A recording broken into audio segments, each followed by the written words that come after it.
fast. Maraming salamat. Thank you, Tito Boy. Maraming salamat. You are the Philippine Baptist. Asian Academy Creative Awards. Gaganapin ito saan?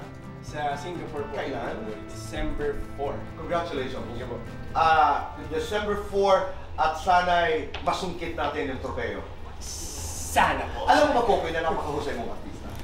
Hindi yung totoo. Do you know, when did you know na napakahusay mong artista? Marunong lang po talaga. Yun lang po yung tinatatak ko sa utak ko pag nakaka-receive ako ng ganyang klaseng compliment na yun.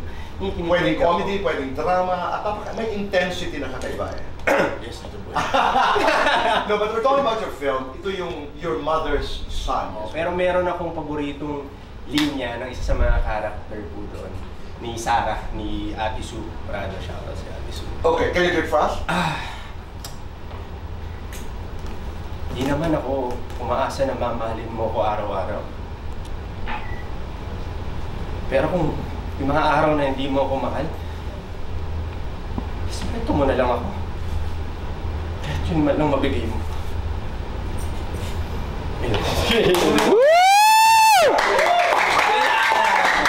Takot ka raw sa heights, takot ka sa ipis!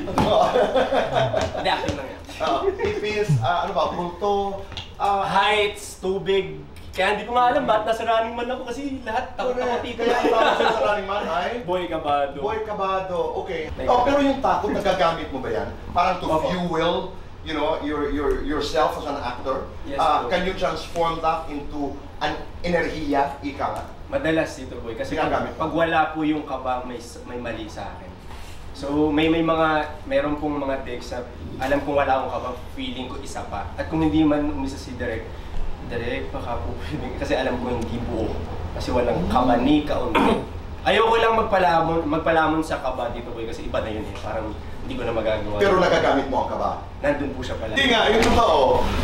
Dito po, hindi po. Hindi. Nag-enjoy lang po kami ni... So pag pinag-uusapan ng takot sa pag-ibig, anong takot mo sa pag-ibig? Takot ko sa pag-ibig.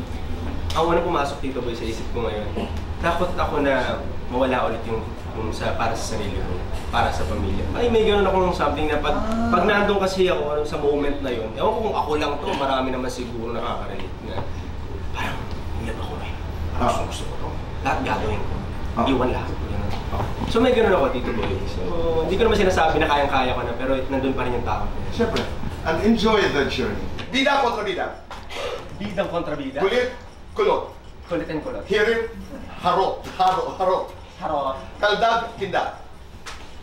Kaldag. Kulog, kidlat. Takot ako sa pareho. Saan ka mas sagot? Sa multo, sa nanay mo?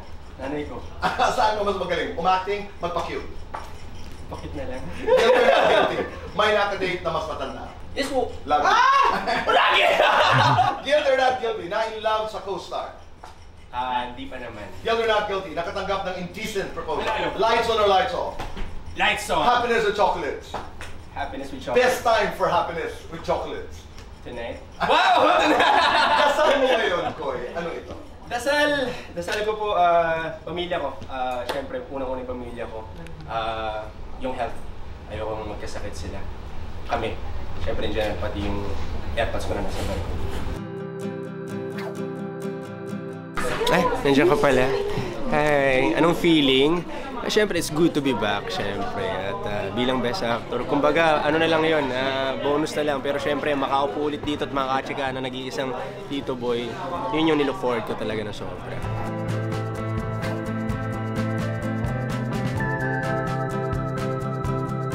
Ma-advise ko lang siguro, keep pushing forward lang talaga. Huwag kang mag-stay lang dun sa kung ano yung alam mo na.